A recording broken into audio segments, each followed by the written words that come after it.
is the new electoral map that's just out today from NBC News based on current polling. And one big problem you can see here on this map for Donald Trump is that some of the usual toss-up states, some of the states where usually the pollsters say we have no idea who's going to win, states like Colorado, New Hampshire, North Carolina, Pennsylvania, and Virginia, they're no longer considered toss-ups. Those states aren't yellow on this map anymore. After looking at current polling, NBC moved all 5 of those toss-up states, what are usually toss-up states, moved them all over into the blue column. Hold it now. Can I give you a prediction? Yeah. It still looks like Hillary's the next president. You think so? Yeah, it still looks like that. Oh, let's Is keep that talking bold about enough? it all year. I don't think it's bold at all. This is not republicanism as we have known it. These are racist ideas, race-baiting ideas, anti-Muslim, anti-immigrant, anti-women, all key tenets making up the emerging racist ideology known as the alt-right. What was that? That was Hillary Clinton's speech a few weeks ago denouncing the self-proclaimed alt-right and their support of Donald Trump and Donald Trump's campaign cultivating that support. You remember the speech, you remember the whole discussion around that. But there was this one weird heckling moment in that speech. Here it is again. All key tenets making up the emerging racist ideology known as the alt-right. So it's not like an applause moment or like a booing moment or whatever. It's quiet. Everybody's listening to what she says. As soon as she says that phrase alt-right, some guy yells out from the crowd, Pepe! And to most people, that was a totally inexplicable thing at the moment. It must be totally random. To the white supremacist, anti-Semitic, neo-Nazi right in this country, that guy yelling that out in that moment, that was a moment of triumph. That was the most hilarious thing they had ever heard in their lives. Because Pepe refers to Pepe the Frog, this otherwise innocuous cartoon character, which, as unlikely as it may sound, it is one of the things that the racist right has adopted as a symbol online.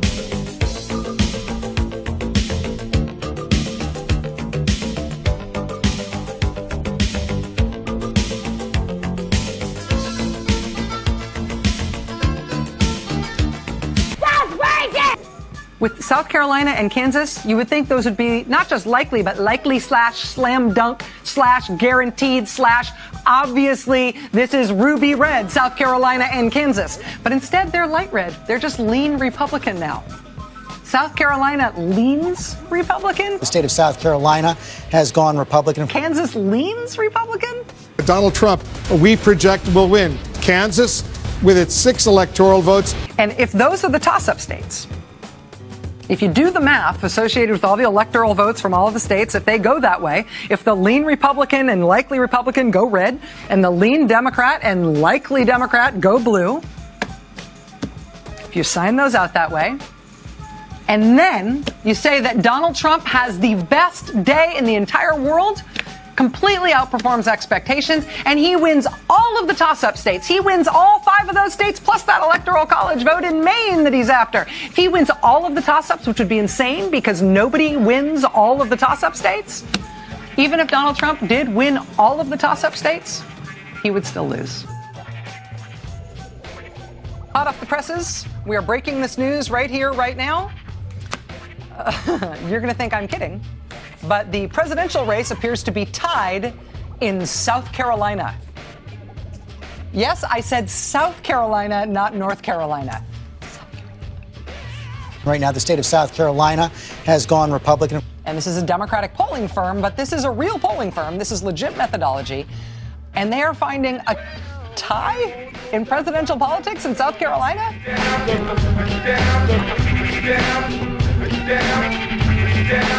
What if we're seeing something else, something deeper, a more permanent separation between Clinton and Trump? Could we be seeing our first true landslide in a long time? A double-digit landslide. That is Clinton's lead in 4 polls now. And the last time an election ended with a candidate winning by double digits, well, you got to go all the way back to this. We're watching a really phenomenal development tonight as Ronald Reagan continues to roll through the country. So far, Walter Fritz Mondale has won only the District of Columbia. All those states that you see behind me that are colored blue are the states that we have projected Ronald Reagan the winner in tonight. Because people think the disease is so acute, they're willing to take the strongest medicine possible. I think that's what we are seeing. The cancer was Washington, and a lot more people than we predicted, than our pollsters predicted. But then why aren't any incumbents losing? Well, you know, George W. Bush campaigned for, I think, every Republican who won tonight on the board, and his message was anti-protectionism, anti-isolationism, and anti-nativism. So voters are really smart, and I think they've calculated that at the top they want change. But it can't be that how is that smart if you're voting for 2 different things? I'm return all of Congress. You're voting for 2 then why isn't opposed she things. winning? And listen, it is far more likely at this point he wins than she wins. It is far more likely at this point that, you know, and I say this not as someone who voted for him, but it is far more likely that he wins, and it is far more likely that tomorrow morning we're talking about a Trump cabinet than a Clinton cabinet. I'm not disputing that. What I'm disputing is that the diagnosis is that people wanted to get rid of Washington. Because if they wanted to get rid of Washington, they would have thrown out Ron Johnson. She's been there 30 years. I think at the top, they viewed her as less appealing than him. I'm looking at the same polls you are. It's not a diagnosis for the rest of what happened tonight. Which I think is a fascinating thing. I don't know what it means that the Republican Party survives intact, and the only thing that changes is a radically different type of person at the top. I am not saying it's intact. I am not saying it's intact. Paul Ryan and Jim Comey, 2 Republicans, become like the last dinosaurs tomorrow morning. And there is how so many Hillary Clinton supporters are reacting in that room. It's an interesting decision by the campaign to come out and say, go home, we're not going to say anything else tonight. I mean, it's true that there are 5 races that are either too close or too early to call. For Donald Trump this evening, 228, 209.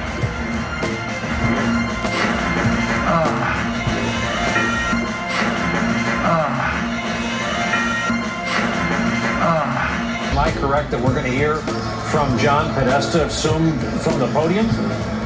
Well, here's what we know, Brian. He is headed over here. What's significant about that is that the Clinton campaign has largely gone dark for well over an hour now. A number of people have left in tears. There is stunned disbelief as these results, as they come in. Earlier in the evening, they were looking for any sign that there was a potential path forward. When the results of Nevada, for example, came in, the crowd burst into cheers. But now, really, it's just silence as they listen to the music playing and await to hear what happens next. Have now confirmed that Secretary Clinton has conceded to Donald Trump. This concession took place in a phone call. We anticipate just moments ago. And as we are awaiting Donald Trump taking the stage here, that is the news at this hour. Secretary Clinton has conceded to Donald Trump.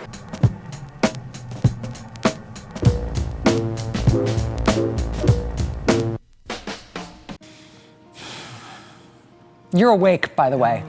You're not having a terrible, terrible dream. Also, you're not dead and you haven't gone to hell. This is your life now. This is our election now. This is us. This is our country. It's real. Left its seeds while I was sleeping, and the vision that was planted in my brain still remains within the sound of silence. In restless dreams I walked alone, narrow streets of cobblestone, neath the halo of a street lamp. I turned my collar to the cold and damp, when my eyes were stabbed by the flash of a neon light to split the night. just the sound of silence. And in the naked light I saw 10,000 people, maybe more. People talking without speaking. People hearing without. This man might be the president is racist, homophobic, transphobic, sex offender might be the president. It has to be a joke. I do not believe this is happening. I'm literally about to fucking kill myself, and I'm not kidding. You better fucking fix this shit right now. I literally am gonna die. I need an ambulance. I can't. Oh no. Oh my god. Ezra's going to shit. God, I just knew it. Donald Trump has won the election. How you feel right now? So let me say, and distinct privilege. Donald J. Trump is now President of the United States.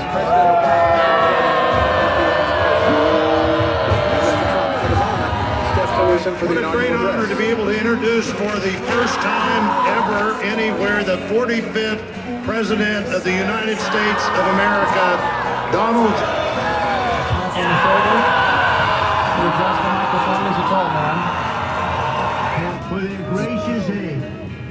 I am so sorry to my world. I am so sorry to my world. This is not what we want.